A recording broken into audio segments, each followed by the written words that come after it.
Okay, so good morning everyone. Good morning, sir. Today, I will be obtaining the blood pressure of the client. But before doing the procedure, first I will prepare the equipment that I will be using, which is a sphygmomanometer. I will check for any leaks and I will also check if it is the right size of cup for my client. And I will also ask my client if she had any caffeine intake or if she had smoked 30 minutes prior to the assessment. And it is also important that you determine the best arm to use in your client. But since this is the initial examination of my client, I will use both of her arms.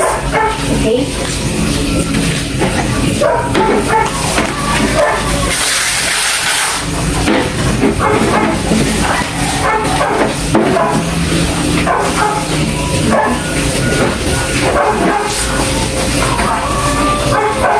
Okay, so there are no leaks. And ma'am, did you have any caffeine intake or did you smoke 30 minutes prior to this assessment? Okay, so after that, before doing the procedure proper, first I will do a hand hygiene and I will also close the doors and the windows for my client's privacy.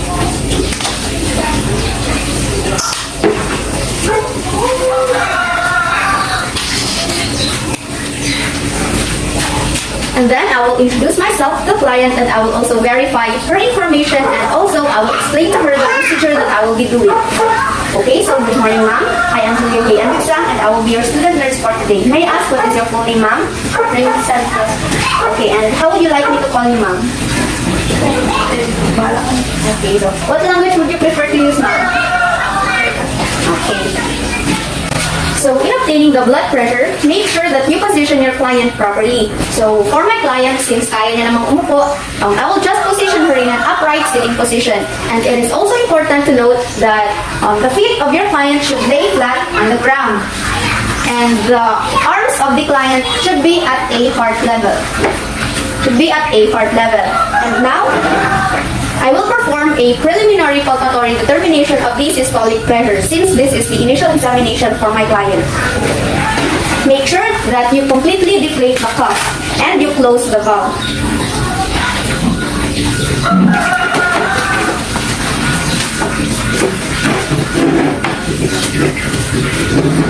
And now I'm going to wrap it around the arm of my client.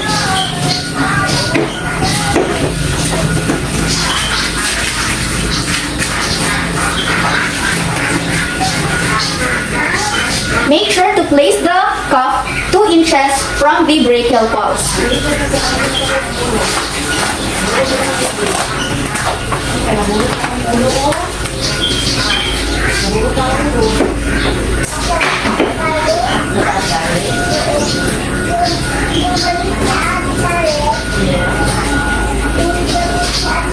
So after that, you locate the brachial pulse of the client. And then we're going to inflate the cuff until we can no longer feel the brachial pulse of the client.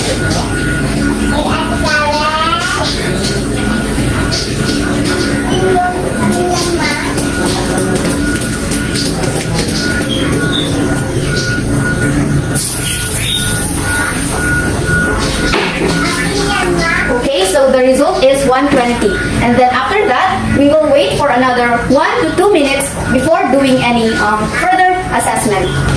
Okay, so in obtaining the blood pressure, we need to add 30 mmHg from the initial systolic pressure that we have obtained earlier.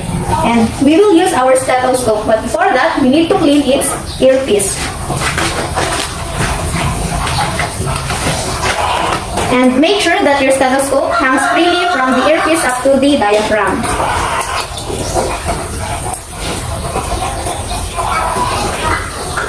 And then we will use the bell side of our stethoscope and we will place it directly on the skin of our client and not on the valve.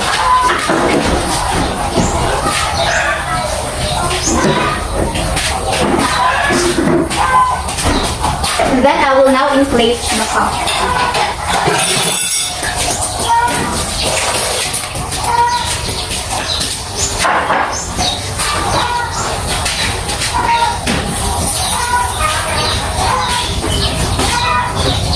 So ma'am, your blood pressure is 100/70, which is still in the normal range.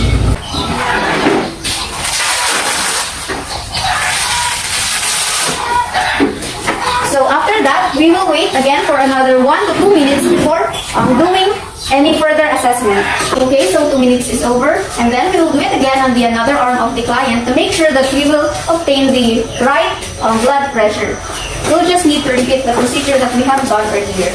Make sure to deflate the cuff, then we will now place it on the client's arm.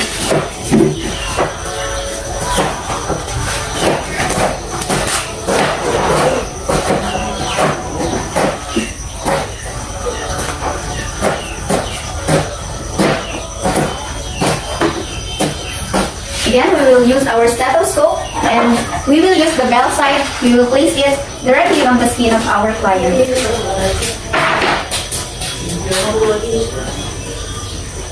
And now I will inflate the cuff.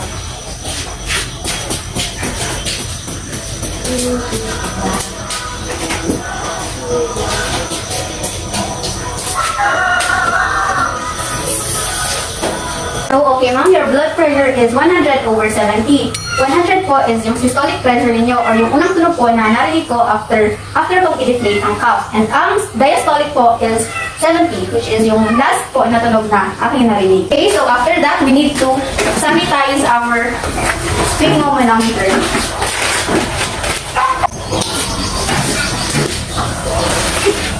And then, don't forget to document your findings in your worksheet and also in the client's record.